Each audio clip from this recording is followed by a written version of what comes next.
Hey, welcome everybody to Kerbal Space Program Interstellar Quest. We've already arrived at episode number 25.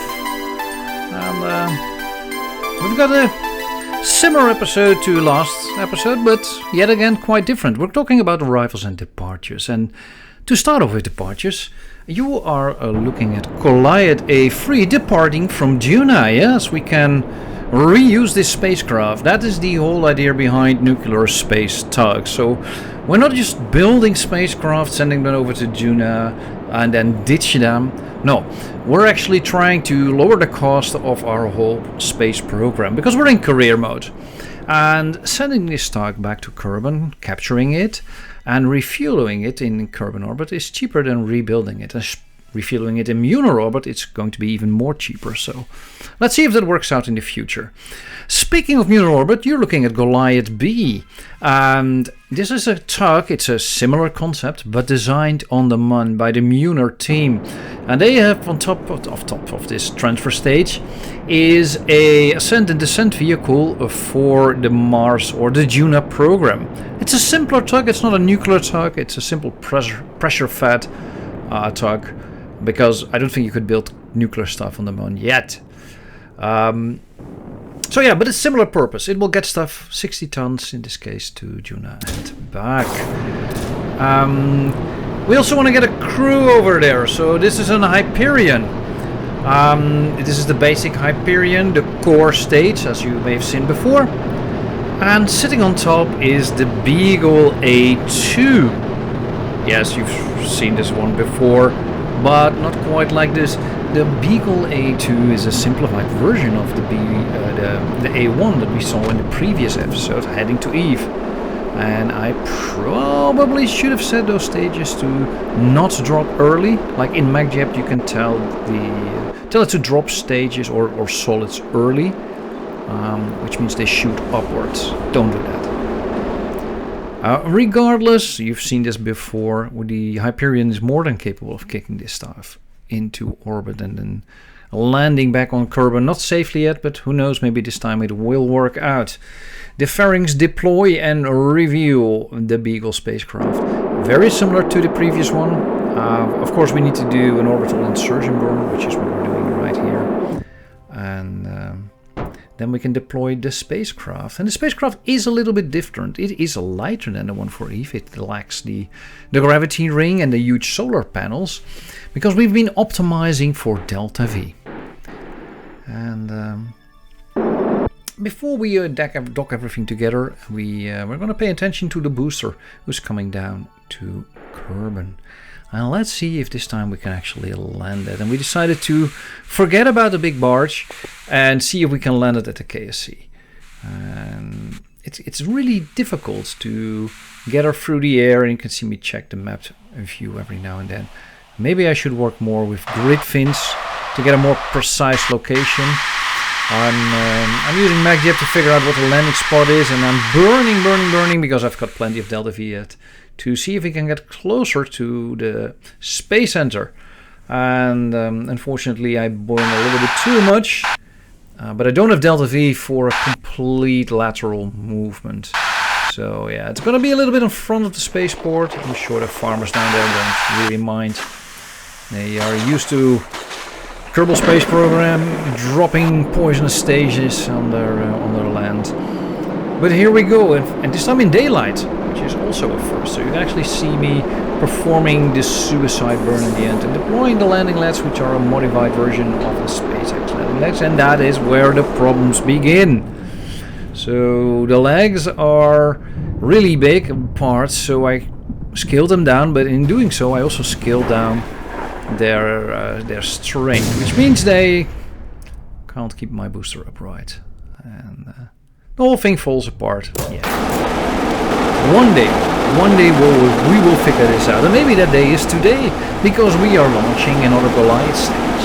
This is the Goliath 5, and it's a basic Goliath. This time we drop the solar burns after they've been burned out, so it looks a little bit better. Yeah, so the Goliath 5 is a nuclear space tug. So the 4 was a simple liquid-fueled and oxidizer space tug. But this one is the one you've seen already 3 times before. it is more than capable of pushing the Beagle to Duna and getting it back to Kerbin. And since it already has all these solar panels and stuff on there, and it's not gonna run as an independent space station anytime, it makes sense to keep the Beagle light and simple and just use the tug for what its purpose is. What I forgot to mention is that on board of this craft is actually a crew. Yes, so we launched a crew on top of the Beagle. So Brooke Kerbin, Aldebury and Catfried Kerbin are in the Beagle spacecraft heading for Duna, trying to catch up with the Peregrine lander that we just saw last. And we have an encounter with Duna. Sorry. And we are trying to get the alignment correctly. We want to move in an equatorial orbit, and preferably in the plane of Ike. So should we have a lot of fuel, we might actually do an Ike visit as well. Yeah, there we go. And another attempt at booster landings. One day we'll figure this out. Again, heading to the KSP. And this time, again, I screw up my burn. And we end up a little bit too early for the spaceport. And you can see the booster coming now down nicely. I wonder, there is a grid fin mod, and I wonder how much steerability this will actually give me over the trajectory. We're landing on the other side of the mountains. And Kerbal Engineer is giving me this nasty red dot, well, helpful red dot, which will help me gauge where I'm going to land and what the surface area looks like. If it looks reasonably flat, and I hope that this time the leg will survive, if I'm just a little bit more careful in touching down with a little bit less speed. But alas, these are also not capable of a booster. There goes another expensive booster. Meanwhile, switching back to Eve, and let's check in with the crew over there. That was Bob Kerbin in the lab, performing research on the science, and we have Valentina, who is strolling around.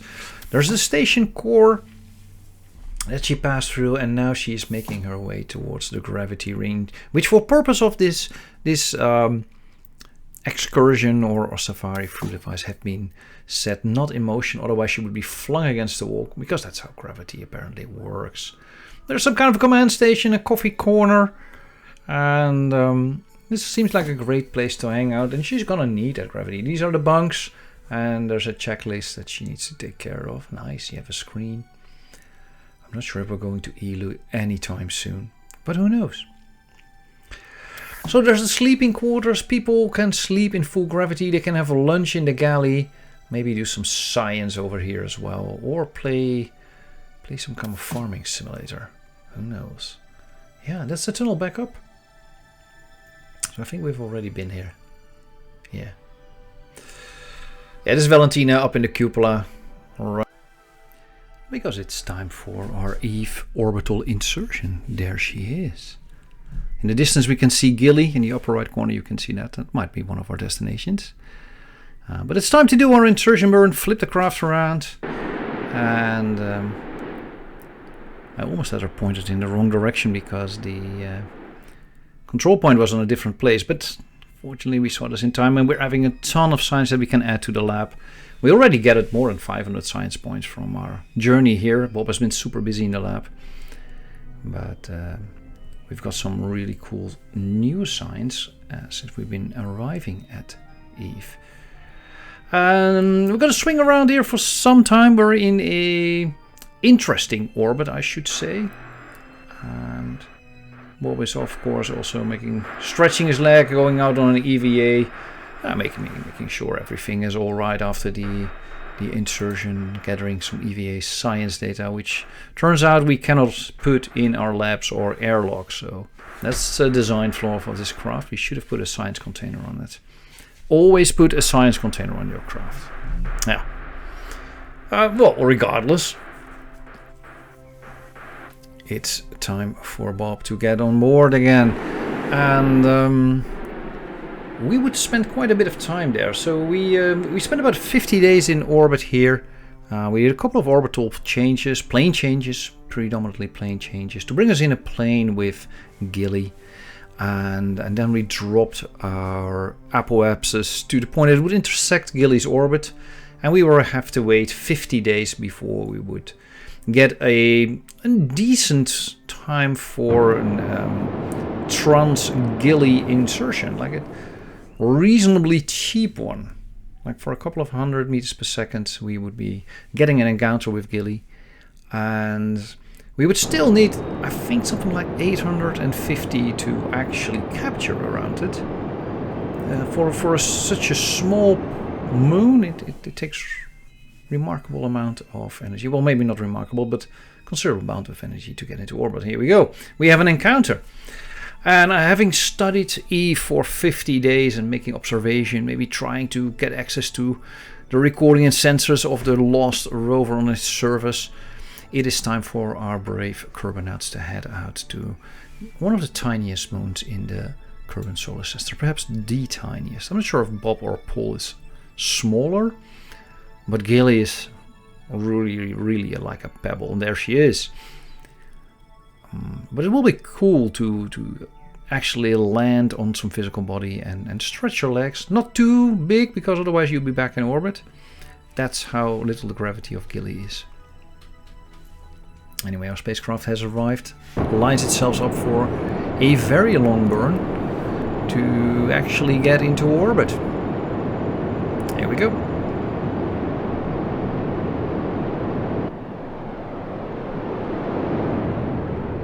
I love those engines. This is sped up like 10 times. So the sound is quite annoying, I'm sorry for that. But it took a really long time to complete that burn.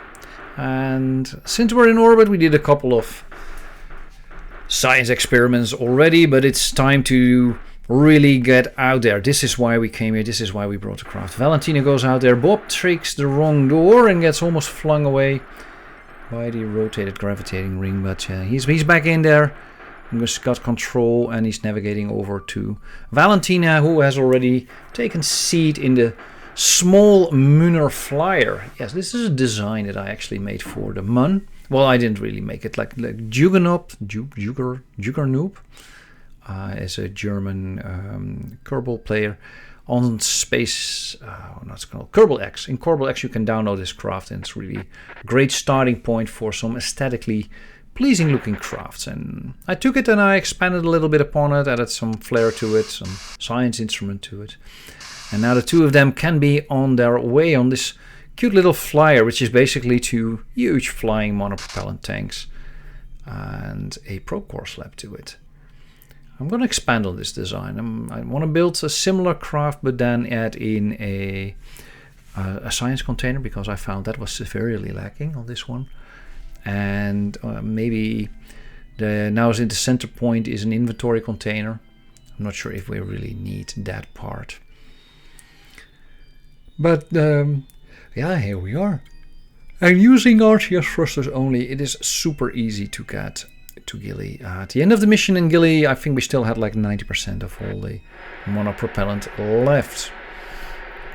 There are a couple of big RCS thrusters on the bottom to help you hover. But I couldn't really figure out how to move the control point there from the probe core. I'd hoped there would be a section to the probe core pointing in the upwards direction. Yeah, and this looks like a very fast speed, but it was like 3, 4, 5 meters per second, and we basically bounce off the atmosphere. But since we're sped up like 4 times, it looks like we slammed in there. I guess we did scratch the paint a bit. Yeah. Here we go. First Kerbals to touch ground on a different moon outside of the Kerbal system. So it's time to do some exploration. And they actually spent considerable time here. They would visit 3 different biomes. They would scan some of the rocks over there, plant a flag, and bring back a lot of science. Science which we could not bring on board the Beagle, so we had to transmit it while docked to the Beagle spacecraft. And that was also because the laboratory is completely filled with data points, so there's very little we can do. But here we are. Bob is active, flying around, taking measurements and getting samples, enjoying the sites and doing his science. I'm not sure what this EVA science pack is supposed to do. I think you should put it in your inventory. Yeah, but I did lose most of the footage of the Eve encounter. I'm not sure where it went, or did I forgot to press record. But I can't find it. So we are back in Kerbin space, and we are looking at the Steward mission. Yeah, you'd almost forgotten about that one, huh? So the Steward mission traveled all the way to Dresd and connected up to the rover and transferred all the science from the rover back onto a little sample return canister, which is all the way on top of this rocket. It brought back so much science that we don't need the heat shields to land. This was actually the transfer stage. We were supposed to depart from Duna orbit all the way back to Kerbin, and it has more than enough delta V to actually get us into orbit. And the Trans-Duna stage had more than enough delta V to bring us back, so a little bit over-engineered, I guess. And we are making our way down, and this took several quick saves to figure out, because I discovered that the return capsule does not have a probe core, which means after jettisoning your transfer stage, you won't be able to deploy the parachutes, nor jettison the heat shield. And since the parachutes are behind the heat shield, you have to find the right angle in which stuff does not explode. But once you've achieved that, you are able to get back into orbit and deploy the heat shield and the parachutes simultaneously, and safely make our way down to the planet, bringing back 1500 science. And this will go a long way towards unlocking fission drives, which we might see in one of the future episodes already. For now, it's a very long way down, and I think it's a little bit sorry that I lost the footage of the Gilly mission, but they made it safely back to the Beagle and brought home about 1500 science as well. So we are swamped in science, so let's use that in the next episode. I hope to see you then.